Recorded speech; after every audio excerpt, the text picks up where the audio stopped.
ನನಗೆ ದೇವರಂದರೆ ಸ್ವಲ್ಪ ಜಾಸ್ತಿನೇ ಭಕ್ತಿ.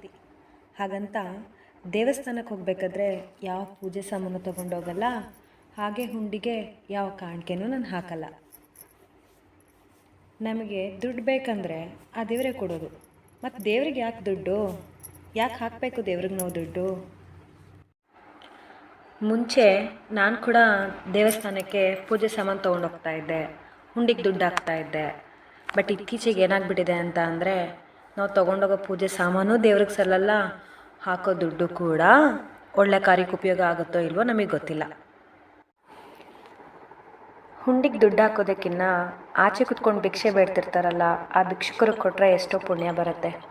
ನಾವು ಹರಕೆ ಮಾಡ್ಕೋಬೇಕಾದ್ರೆ, ಭಗವಂತ ನಮಗೆ ಕೆಲಸ ಆದರೆ ನಾನು ಇಷ್ಟು ಸಾವಿರ ತಂದು ನಿನ್ನ ಹುಂಡಿಗೆ ಹಾಕ್ತೀನಿ, ಈ ಥರ ಎಲ್ಲ ನಿನಗೆ ಕಾಣಿಕೆ ಕೊಡ್ತೀನಿ ಅಂತ ಹರಕೆ ಹೊತ್ಕೊತೀವಿ.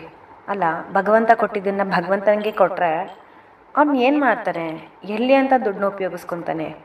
ಅದ್ರ ಬದಲು ಯಾಕೆ ನಾವೆಲ್ಲ ಹರಕೆ ಮಾಡ್ಕೋಬೇಕಾದ್ರೆ ಕಷ್ಟದಲ್ಲಿರೋ ಇನ್ನೊಂದು ಕುಟುಂಬಕ್ಕೆ ನಾವು ಸಹಾಯ ಮಾಡ್ತೀವಿ ಅಂತ ಹರಕೆ ಮಾಡ್ಕೊಳ್ಳಲ್ಲ?